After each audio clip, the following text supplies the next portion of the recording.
ooh, I did not want that to happen. So Yeah. yeah, I nope, all the webinars are set to record as soon as we hit broadcast. Oh, now let's see. What do I need to do to make sure that we're going to get my computer sound? Under more, there is a button to push. So if you click more, one of those Okay, options. share computer sound. And we also want to optimize share for full screen video clip. Okay, excellent. So I guess that will take care of it. And so what will people see? Will they just see my screen or will they also see Dave? They'll also see Dave. Okay. So as long as his camera's up.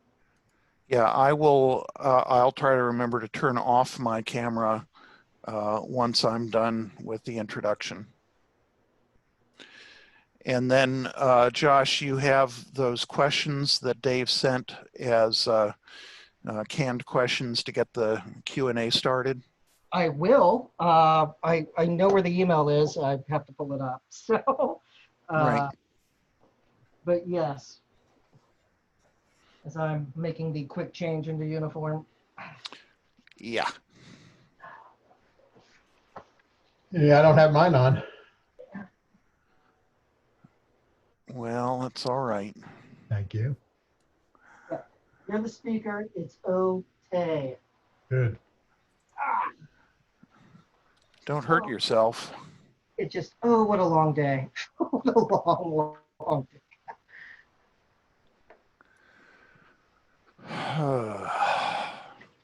Can you find the questions, Josh?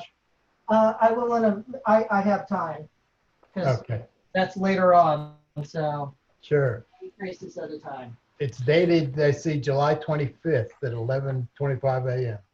Cool. Josh will be interested to know that in the last 24 hours, I've been made aware of 3 new auxiliary chartered Sea Scout ships. Oh, that's fantastic. Yeah, so this time last month we had 6. At the moment we have 10 in and another 3 that are sitting in council offices getting processed. Although one of them, the council registrar, called up national and was told that the auxiliary was not allowed to sponsor ships. So we've asked the person to have the council registrar find out who's giving out that bad information. That's obnoxious. All right, so we're now 2.5 minutes before the hour. I'm assuming in another 30 seconds or so, we're going to want to start letting people in. Yeah, and that way we'll start to share to Facebook and YouTube. So the first couple minutes are just us getting that taken care of. Right, so we should probably stop chatting among ourselves. Yeah, I'll give everyone a warning that we're going to go live. Okay. And is there a time that we're going to try to stick to strictly, or well, loosely? We definitely don't want to go over an hour. And if we can make it more like 55 minutes or even 50 minutes, that would be okay. When do you start the clock? When I first start talking or when you all start talking? When I start talking. Yeah, cutting into my time already, huh? It won't take long. cool. All right, I'm going to start and but just to let people in. Okay.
Good evening, everyone. We're just a little bit ahead of the top of the hour, and we'll probably start about 1 or 2 minutes late to give the late arrivers an opportunity to get settled in. I see we've got a steady flow of people coming in now. Thank you very much for joining us this evening.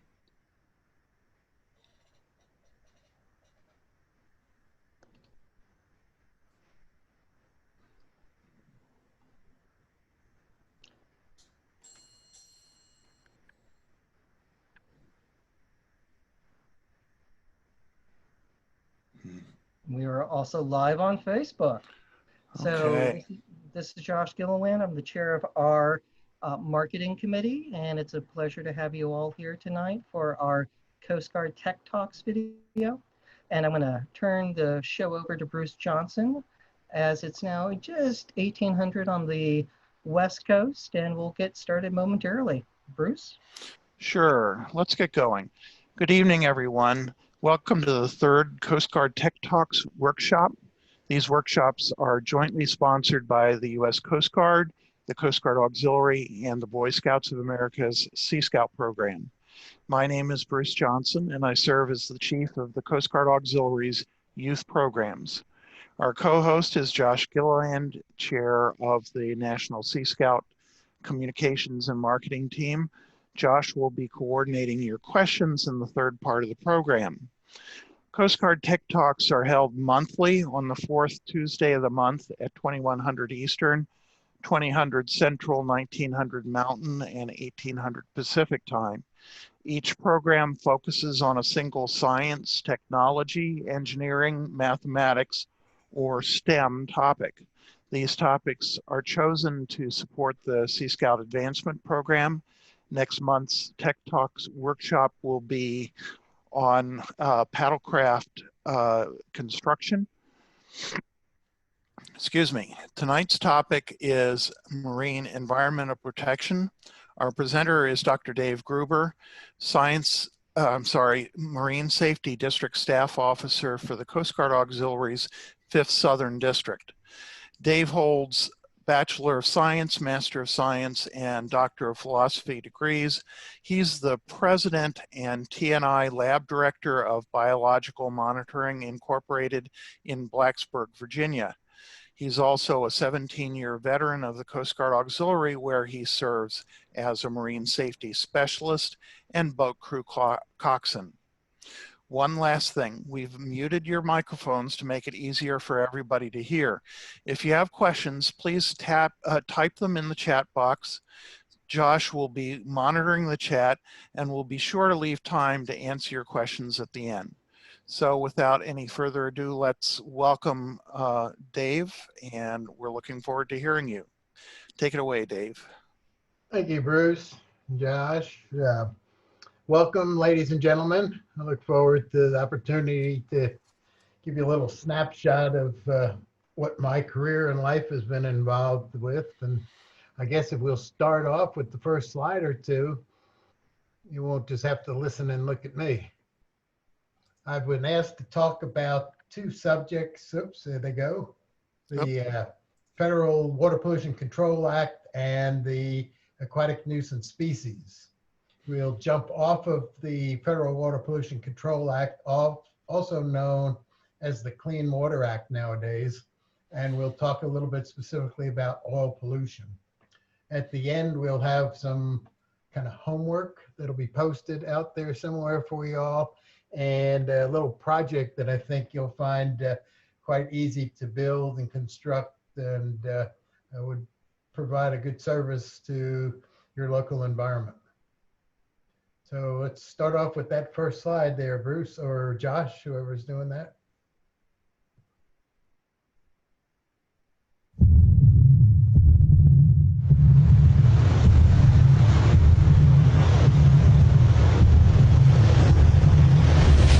Our ocean.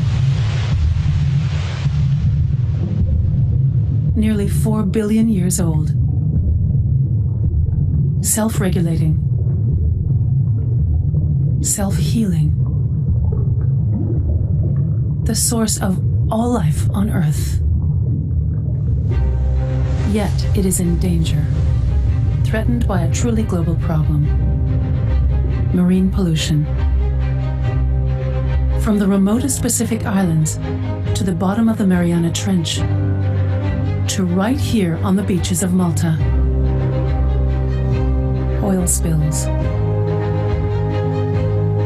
ship emissions, industrial waste, and pesticides all poison vast stretches of water. 10 million tons of litter are dumped in the sea every year, 400 kilos per second.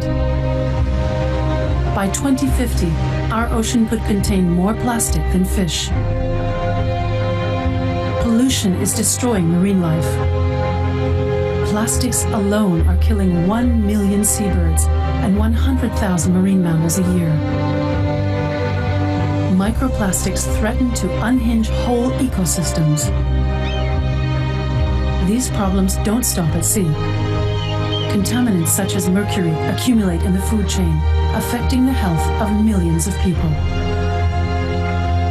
With 80% of marine litter coming from land sources, everyone is responsible.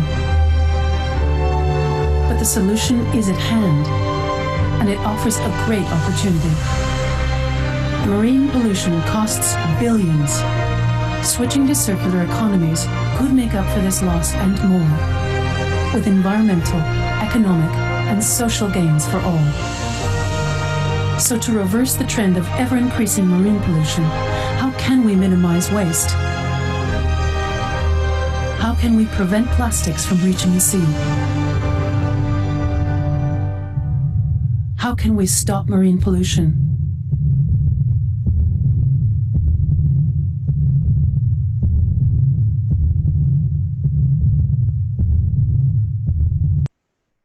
So how can we stop marine pollution? I think that's going to be up to you, your generation, to do something about it. I think perhaps we've left this entire earth in a bit of a shambles. But I'll give you an idea of some of the things that have occurred, at least in my adult life, starting back in the 70s.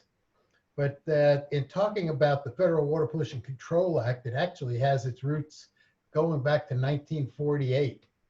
And although it made it unlawful for anybody to discharge pollutants from a point source into navigable waters, and remember those two terms, we're going to talk a hair about those, and that's some of your homework, point source and navigable waters. But although it was unlawful for that to occur, the Federal Water Pollution Control Act, the original one of 1948, had no teeth. It really didn't have any regulatory enforcement power. But come 1970, the United States started to consolidate many of the environmental responsibilities. And what came of that was the Environmental Protection Agency. And that was a new agency. And although that might have been before many of you were born, it certainly was not. I was already, I don't know, 30 years old practically when that came into be. But and you'll see that this law has continued on. It's gotten amended over the years. It's become known as the Clean Water Act. And there's been an awful lot of public awareness and concern for controlling water pollution. So before I move on, I mentioned that point source and navigable water.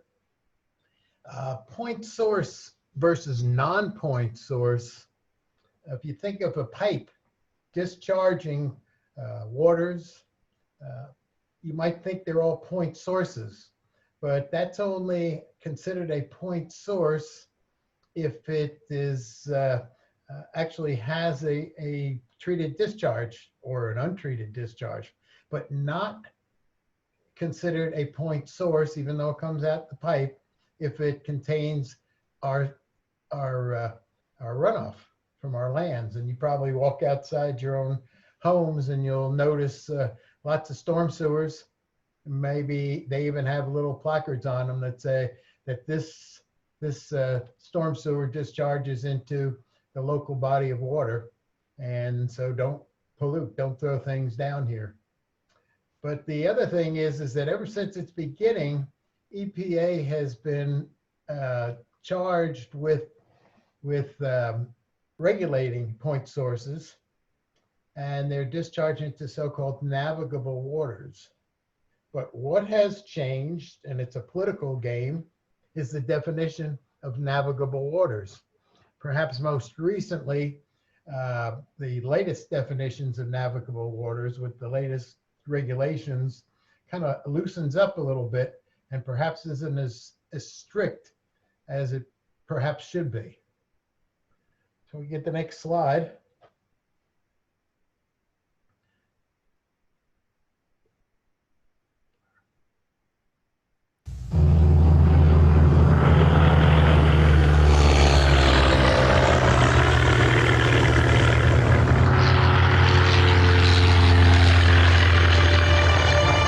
Pesticides had become a way of life in post-war America, and by 1955, the country was being treated with more than 600 million pounds a year.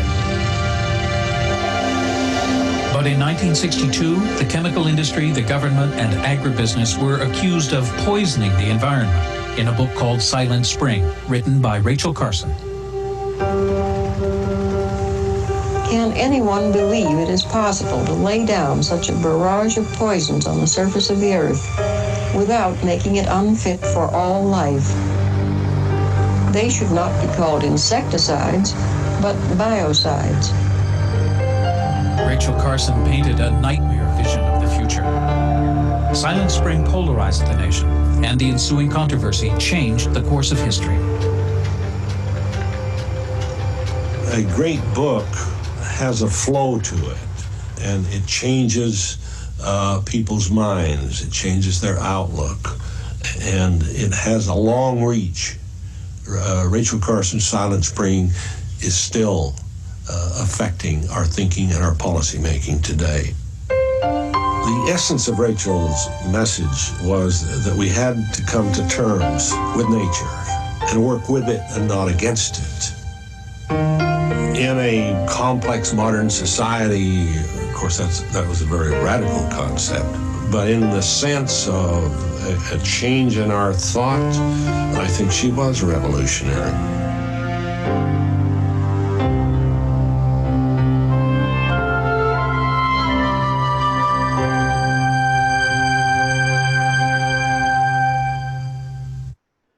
I don't want you all to think that I'm ancient, although I'm not young. But when they talked about post-war America and some of that occurring back in 1955, I was 8 years old. So all this occurred in my lifetime. And this one here that you're about to look at, when this is perhaps, as it says, the sparks that ignited the whole environmental movement. Go ahead. Well, Northeast Ohio has come a long way since a 1969 riverfront fire on the Cuyahoga River. Question, how did the river spark a national question? Question, how is the river positioned right now for Cleveland's future? The day began routinely, high temperatures 73 degrees, Sunday, June 22nd, 1969. Dissecting Cleveland, the Cuyahoga River was making its inevitable push toward Lake Erie, slow-moving water, but that day much more was in the river flow, which would thrust Cleveland into a horrible spotlight. Heavy pollution had spewed from the industrial valley into the river's flow. Overhead was a train crossing a trestle spanning the river. The industry-spewed oil slick was larger than a football field. The sparks dropping from the locomotive ignited the slick and created a fire. Cleveland firefighters were called. When they arrived, it was then accelerating up onto the trestle and caught the trestle afire. At the Western Reserve Fire Museum, Paul Nelson shows the fire battalion's chief log of the incident. A witness to the fire was former WKYC Channel 3 news reporter Joe Mossbrook, who covered the fire. Mossbrook knew of many fires over the years, but on this day, there was some damage to the trestle. It wasn't destroyed by any means. It was just a small fire. But the small fire led to a big event. 50 years later, the Cleveland firefighter boat used that 1969 day is operational. Joe remembers the next day when Mayor Carl Stokes complained about a polluted Cuyahoga River. The mayor wanted to know what the state was doing about regulating the plants that were spewing their bad stuff into the river. Several weeks later, a national news magazine published the story, but used photographs from earlier, bigger blazes. Cleveland was called a disaster.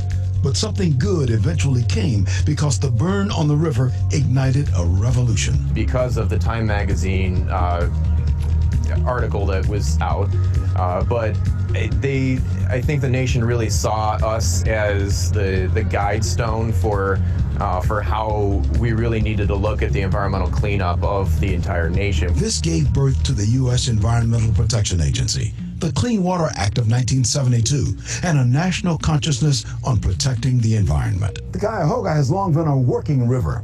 Heavy manufacturing exists on this waterway.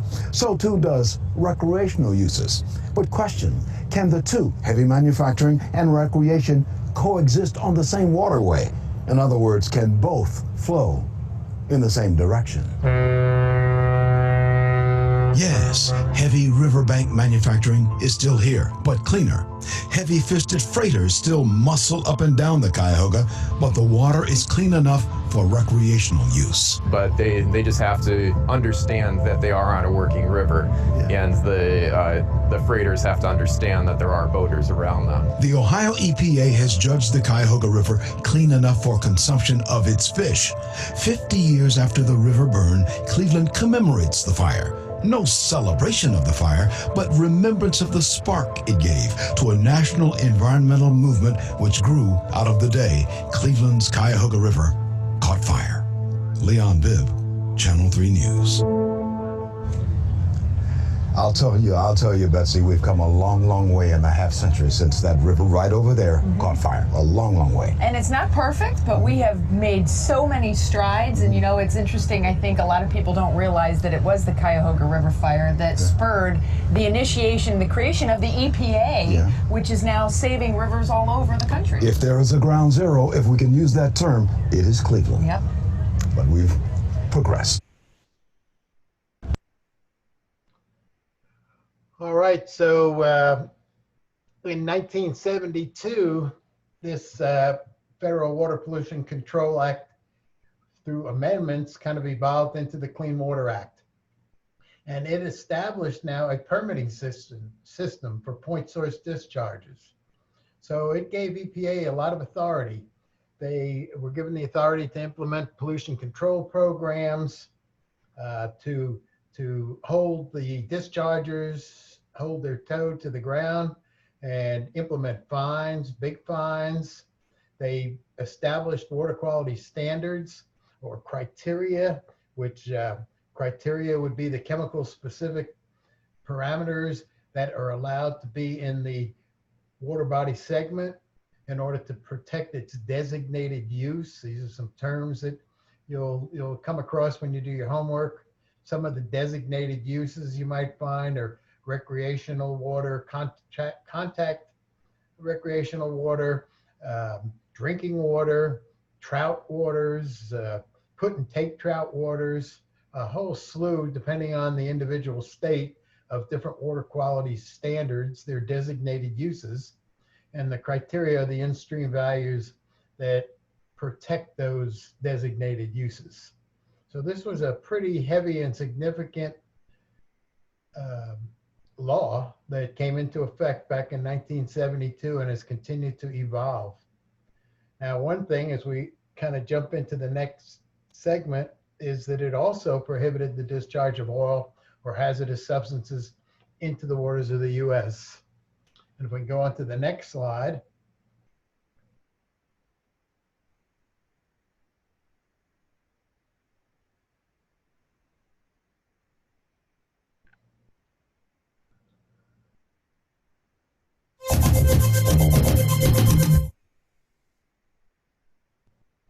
Oil pollution in the oceans can have a disastrous effect on marine life. It often takes a major incident at sea, like a tanker spill or oil rig explosion, for most people to grasp the extent of the problem. Oil slicks can drift towards coastlines, killing seabirds and marine mammals, but these types of spills account for just 10% of global marine oil pollution. Most is produced by everyday maritime traffic, including illegal dumping and tank cleaning or onshore industrial activities. The ecological impact differs according to the location. Deep sea spills tend to be relatively limited and they clear up easier. As the oil becomes denser, it sinks, is broken down and destroyed by bacteria. Oil slicks on a rocky coastline or exposed beach can have a significant impact on marine ecosystems and take up to a year to be cleared away by wave action. Coral reefs are highly sensitive to oil pollution. Damage is often irreversible and coral regeneration can take up to 10 years. And pollution in mangroves or on sandbanks can cause very serious damage, lasting more than 20 years.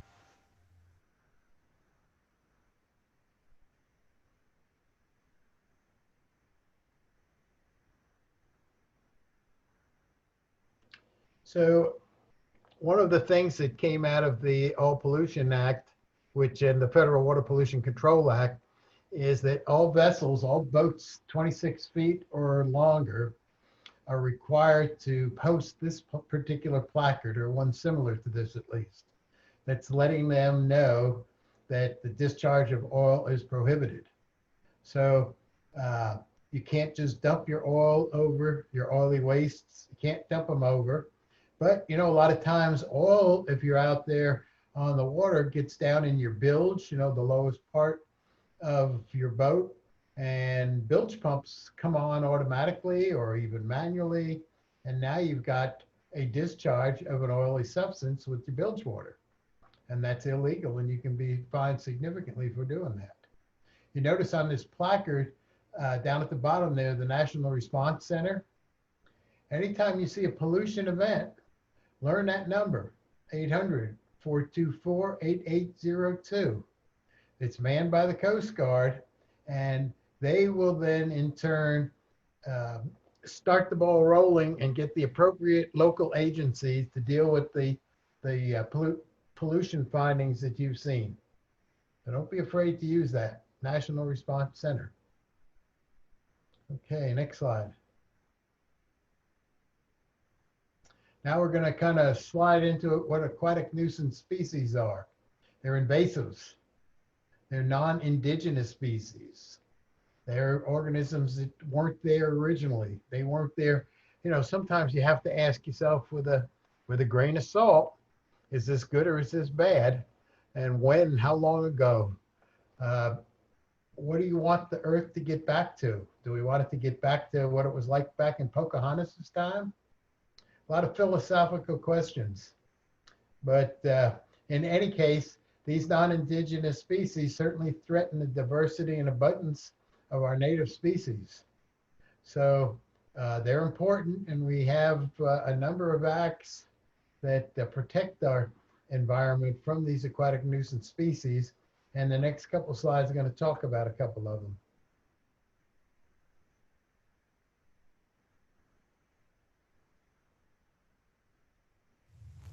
Aquatic nuisance species are species that threaten the survival of native aquatic species. They are not native to that environment. Two such aquatic nuisance species are the zebra mussel and the quagga mussel. States spend millions of dollars each year trying to control these prolific species. Non-native aquatic nuisance plants such as purple loosestrief, Eurasian water milfoil, and hydrilla quickly take over, replacing native plants. The dense growth of these weeds impacts the environment and the economy in a negative way. Be conscientious when you're pulling your boat from recreational water. Inspect the boat, the trailer, while in the ramp area. Remove any suspected aquatic nuisance species and mud so that they don't spread to other waters that you may visit. Now I'm going to play devil's advocate here for a minute before we get into this next slide, in that you saw these like zebra mussels. They get into pipes and they just totally clog up our water intakes, drinking water intakes, and they really do cause havoc. They're filter feeders, just like all bivalves.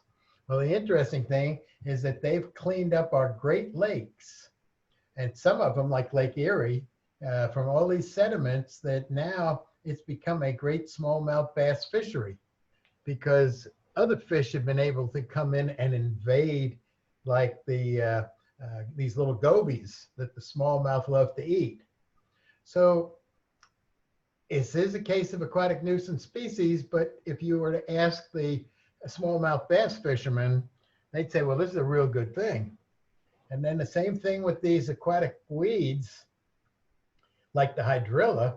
They're a real nuisance if you're going to try to run your boat through them, if you want to swim in the lake, if you've had a real proliferation of these this aquatic vegetation. On the other hand, the fishermen, particularly the largemouth bass fishermen, have a saying that hydrilla breeds Godzilla. So it definitely provides a lot of habitat for fish, and they grow pretty big as compared to when they don't have these aquatic weeds. So in our local lake up here in Southwest Virginia, where I am, Claytor Lake, the residents, with the help of the Game and Inland Fisheries, the state agency, they decided to get rid of all the aquatic plants that they could, and they introduced a triploid carp, the Asian carp that would eat all this algae, and it did. It wiped out all of it. And now, from a recreational standpoint, the bass clubs really resented that. So it's a balance. We have to all share the waters. Okay, we can move on this one. The spread of invasive aquatic species in ships' ballast water has long been recognised as a major environmental threat, and this convention addresses it at the global level. So what does it mean for ships? From the day this convention enters into force, all ships engaged in international traffic must manage their ballast water so as to avoid the introduction of alien species into coastal waters. For most ships, that means either exchanging their ballast water or treating it using an approved ballast water management system. Initially, there'll be two different standards corresponding to these two options. The D1 standard requires ships to exchange their ballast water in open seas, away from coastal waters. Ideally, this means at least 200 nautical miles from land and in water at least 200 meters deep. By doing this, fewer organisms will survive, and so ships will be less likely to introduce potentially harmful species when they do release their ballast water. D2 is a performance standard which specifies the maximum amount of viable organisms allowed to be discharged, including specified indicator microbes harmful to human health. From day one, all ships must conform to at least the D1 standard, and all new ships to the D2 standard. By 2024, all ships, new and existing, will have to conform to the D2 standard. For most existing ships, this involves installing special equipment, so there's an implementation timetable for them based on the date of their IOPPC renewal survey. But implementation of the convention actually begins straight away. For example, all ships, new and existing, must have a ship-specific ballast water management plan and an International Ballast Water Management Certificate issued by or on behalf of their flag state to confirm their compliance. Not only that, all ships will also have to carry a ballast water record book to provide evidence that ballast water procedures have been carried out correctly. And all ships will be subject to inspections by Port State Control to confirm compliance, which may include actually sampling a ship's ballast water as well as inspecting the documentation. So what does this mean for the environment? Well, it's good news, and again, from day one. The requirement to exchange or treat ballast water applies to all ships immediately and without delay, which means something that's been identified as a major environmental threat is being actively addressed. And IMO has delivered another significant milestone for the health of our planet. So I just want to make sure that I don't make too many assumptions that some people might not know what ballast water is and why it's important. And if you think way back to the early days of man in the 1400s with Columbus and earlier with the Vikings, these ships are pretty buoyant and they're not stable. You know, they when it come along a lot of waves, they're going to blow them over. So they load up the hull with weight. And one way to do that is just fill it with water. And that's what ballast water is. They're using it for ballast to keep the ship stable. Anyway, that's the bulk of the presentation. We have some, there's one more set of slides coming up after this, but first I want to make sure there's a couple YouTube clips where you could learn a little bit more about Silent Spring, and then a couple on point source and non-point source. The YouTube clip on jurisdictional waters as navigable waters. If you like to get into politics, or if you don't like it, watch this anyway, because this video was taken just after the recent navigable water protection rule came into effect here in the last few months. And I don't even know if it's been a few months, might just be a month or two. So, and it's eliminated some waterways that won't be protected by the Clean Water Act anymore. So what drives these regulations? I mentioned earlier that there's this point source pollution and a non-point source pollution. So if EPA has the power and was delegated the authority to regulate point source, how do we regulate the non-point source? So there's two ways. One is good stewards of the land. Just like hopefully you and me will do things, whether it's pick up trash from our waterways or even on land, do these beach cleanups. But if you look at some big waterways, what are the pollutants that are common to most big waterways are sediment, nitrogen, and phosphorus. And if the greatest source of those comes into through non-point sources, how do we regulate that? And the process of TMDLs, total maximum discharge limits, of the process that has evolved. It's in the original Clean Water Act of '72, the amendments. So this is the process. And if you look at that video clip, you'll better understand that the allocations that the point source, they clean up their, usually pretty good to get that, use up their allocation. And they want more. They would like to discharge more of their pollutant, perhaps, not always. Maybe they want to expand their operation. Well, if they go in and clean up some of the non-point source, then the regulators will allow them to discharge a little bit more of that particular pollutant. So that's, those are the, say, part of the regulation that's really driving environmental cleanup nowadays. There's some videos on oil pollution and the aquatic nuisance species you could look up as well. So I am told that you people want to have or need to have some kind of little project. And I believe the next slide is going to show a project that you could build pretty easily, a monofilament fishing line recycling bin. And the video is not the greatest quality, but what happens when people fill up this with the monofilament line, groups will take that back, like Berkeley Fishing Line. They will recycle their lines. So let's watch this video.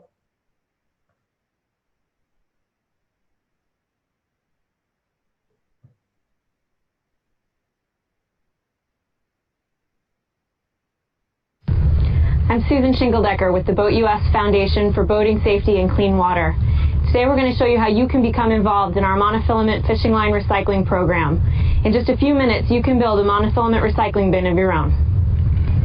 Making your own monofilament recycling bin is fairly simple. You will need a 2-foot section of PVC pipe, 1 PVC elbow, 1 PVC female threaded adapter, 1 PVC threaded plug, adhesive, decals, and some signs. All of our pipe and fittings are 6-inch in diameter. You can order the pipe from a local plumbing supply store. Hardware stores usually only stock pipe up to 4 inches in diameter. In most cases, you will need to cut the pipe into 2-foot sections. To do this, we rented a 12-inch compound miter saw from a local hardware store. Other types of saws will work, it just depends on the volume of bins you are making. Starting with the 2-foot section of pipe, first attach the threaded adapter. Apply your adhesive. To apply the adhesive, first wet the PVC surface with a foam brush. Then apply a thin bead of adhesive around the adapter. Do not use too much adhesive as it does expand. Be careful not to get the adhesives on your hands or clothes. Fit the adapter on the pipe and tap on the ground to ensure a snug fit. There are a variety of adhesives you can choose from. Given our work with volunteers, we use a polyurethane adhesive that is less toxic and easier to handle than PVC cement. Next, attach the elbow.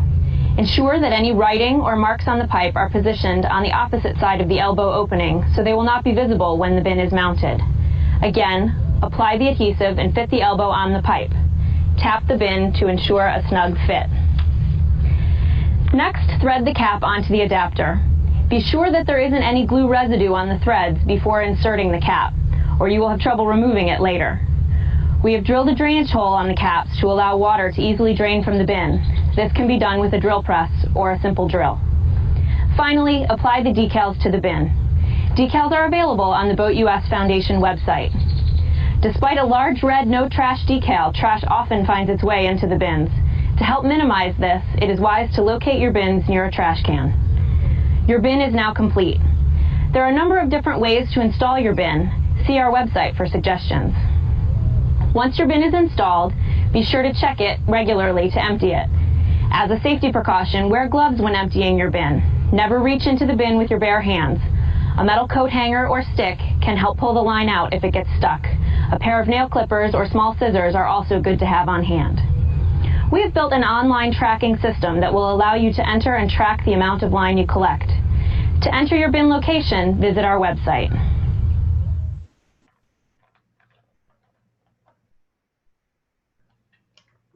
All right, ladies and I'm gentlemen. Susan Shingledecker with the Boat US Foundation for Boating Safety and Clean Water.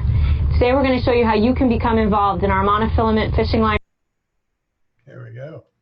So that's my presentation for this evening, and we'll leave it up to you to ask some questions if you have some, or even just some observations.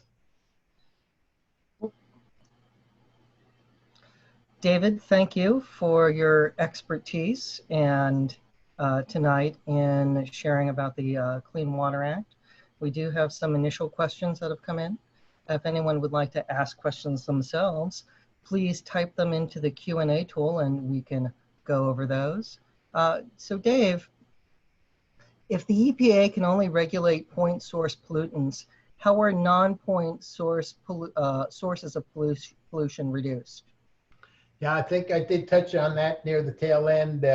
That's where that process of the total maximum daily load, or too many darn lawyers because there are a lot of them involved, comes into play. So when a wastewater discharger, an industrial or municipal one with a point source discharge, has a permit, it limits what his load of a given pollutant could be. It might be nitrogen, it might be sulfur, it might be sediment, it might be copper, all kinds of different criteria would be restricted. But if the water body, the TMDL process itself, it's not only a way to reduce pollution, but it's also a process to define the pollutants. So what will happen is the regulatory agencies typically go to these different water bodies in the state. They rotate around so that they try to get back to the same area at least once every 5 years. And they will assess the different water body segments to see if they're exceeding the water criteria. And if they are, then they have to implement a TMDL and the process of TMDLs and total maximum daily loads. So the total maximum daily load for any given pollutant is the amount that would theoretically make that receiving system clean and not polluted, or at least it would no longer be in violation of the Clean Water Act parameters.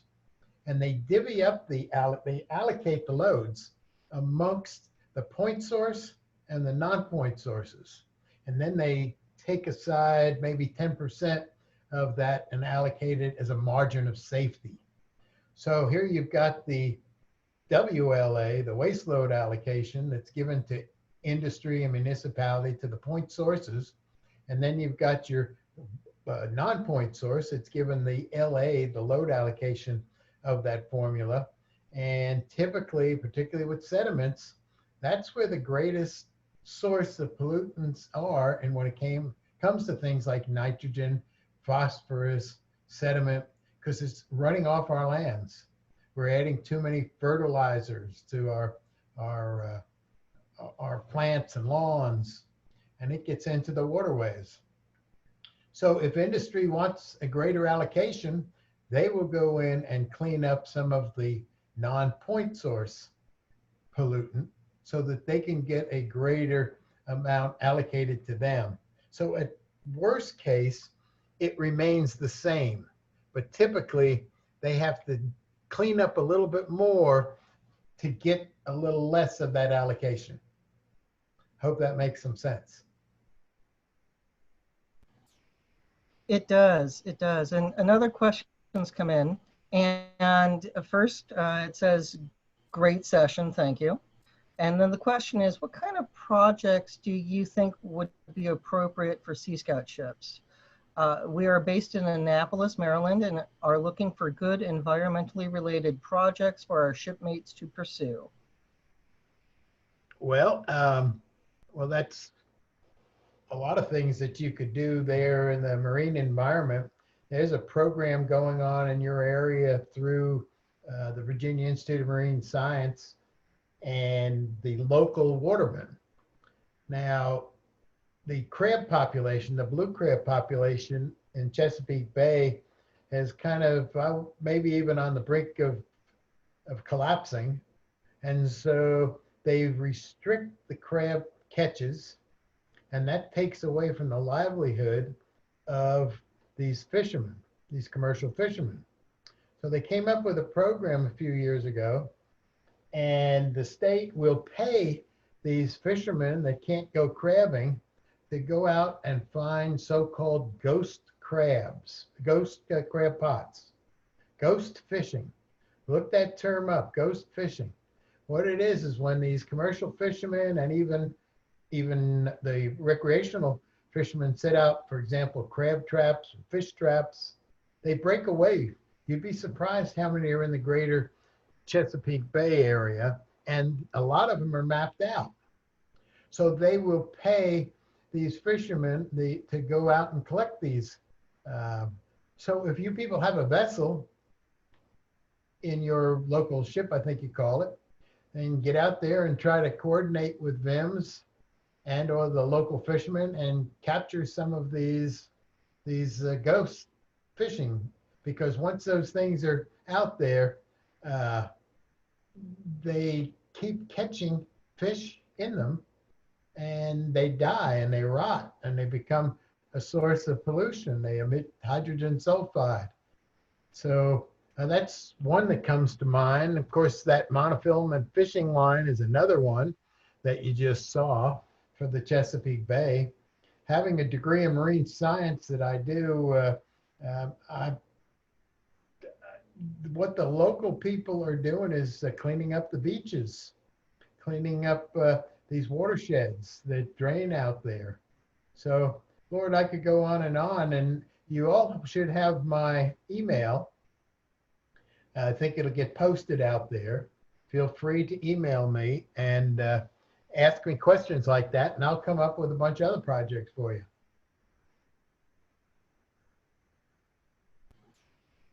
Very insightful. And as Bruce just shared in the chat, that the Chesapeake Bay Foundation is another good source of environmental projects. So for those in the Chesapeake Bay area, check that out as well.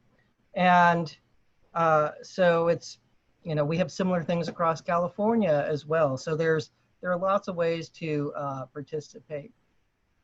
Now, Dave, do sheens on water always come from petroleum products?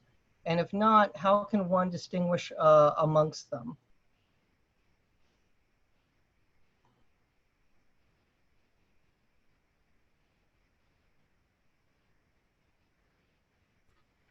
if it's a petroleum, you can tell if it's a petroleum-based sheen using some of your senses. For example, smell.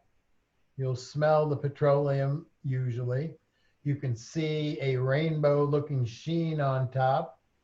And if you kind of put a stick in the water and swirl it around, that sheen will kind of separate and break apart and then come back together. So I'd say those are the three most common ways you can determine if that's that sheen is coming from oil. I will go one step further though, and talk a little bit about the use of detergents. A lot of times you'll see an oil sheen in a marina, and the marina operators don't want to be caught with oil sheens at their facilities. So they've often gone out and taken dish detergents like Dawn and put them in the water, and then the sheen will coagulate and get heavy and sink. And now they think out of sight is out of mind. But the reality is it's smothering the macroinvertebrates and the benthic populations that live on the bottom. Now, that Dawn, for example, is a great washing agent and is used to wash those birds, and it's an acceptable product, the birds that are caught with the oil sheen in them, because that messes up, they can't preen, that's devastating for wildlife. And so Dawn is used to wash them. Now, to break up legally the oil sheens, such as occurred with the big Horizon oil rig, that disaster several years back, I'm sure many of you have heard of that one. They use dispersants, not washing agents, but dispersants. And that tends to break up the oil sheen into tiny little particles that will degrade much faster than big globules or big slicks of oil. Yes, that is a good point. And we just had someone on the Facebook Live stream comment that in their area there is an annual coastal cleanup and also several opportunities to rid the coast of invasive species. And I'm not sure what state the commenter's from, but California has that, and it's also generally in September. And I know other states do similar activities as well. So Dave, if you go to the Ocean Conservancy website, you'll find not only a lot of videos, little short video clips that are excellent resources, but they will also get involved with this national ocean cleanup and beach cleanup, and you report in and they tabulate how much trash has been collected each year during the ocean, and they'll show you on their site where there'll be in your state some areas to register for that cleanup.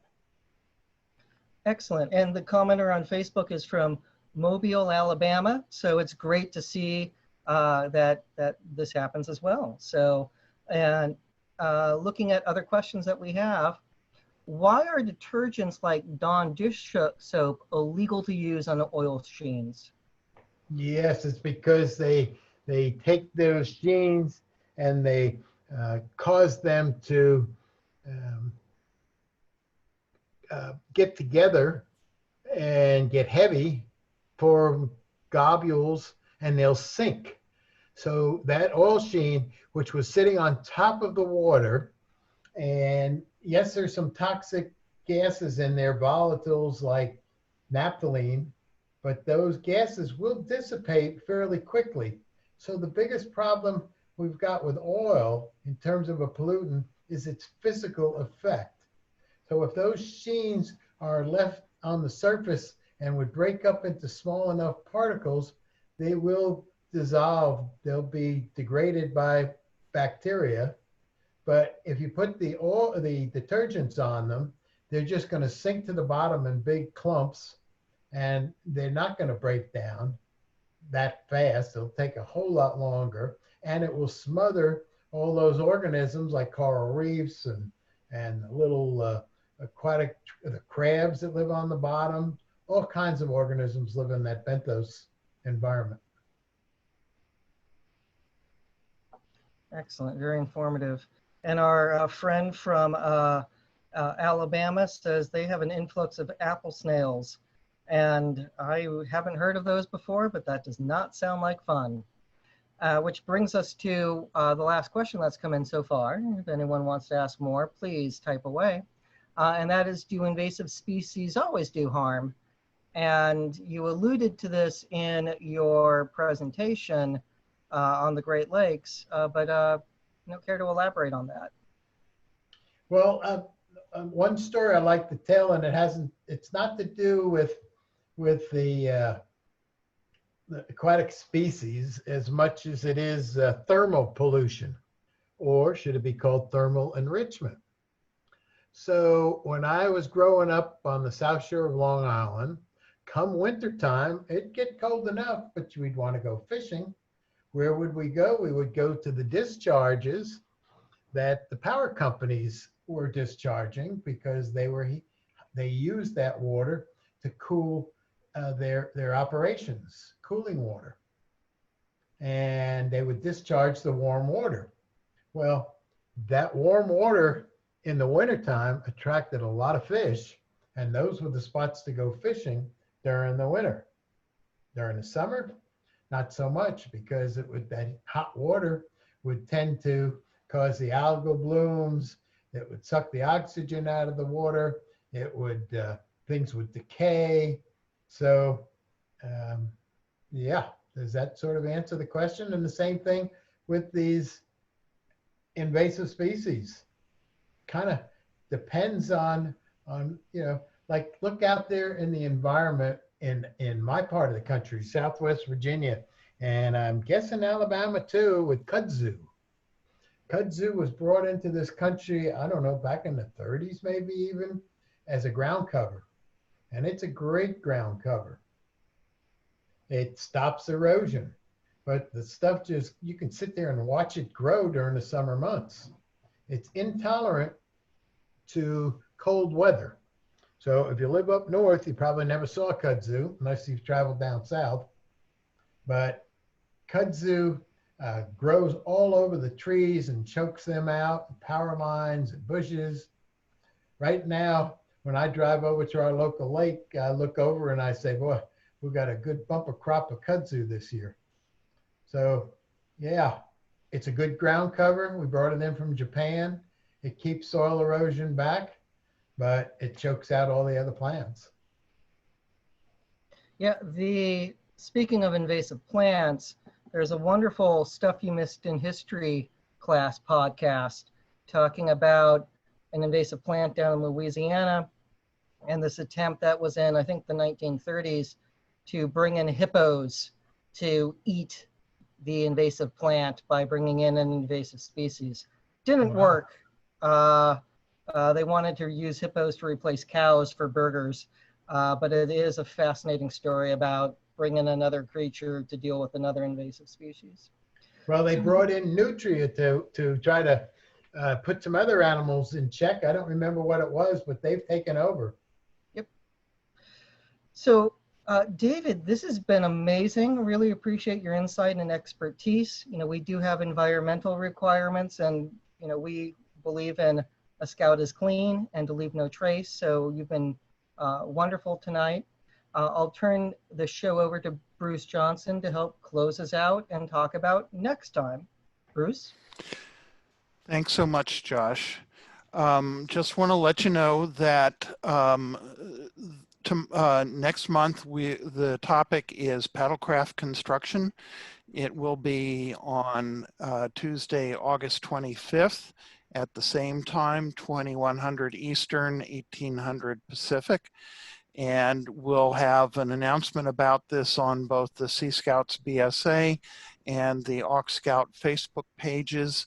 And we'll encourage people to pre-register if you want to connect with Zoom, or you can use the Facebook feed to connect as well. So thank you very much, Dave. You did a great job this evening, and really appreciate the insight that you've been able to share with the Scouts. And I'll look forward to working with you again in the future. All right. Well, thank you. Appreciate y'all putting up with me. You have a good night. Okay. Take care, everyone. Thank you.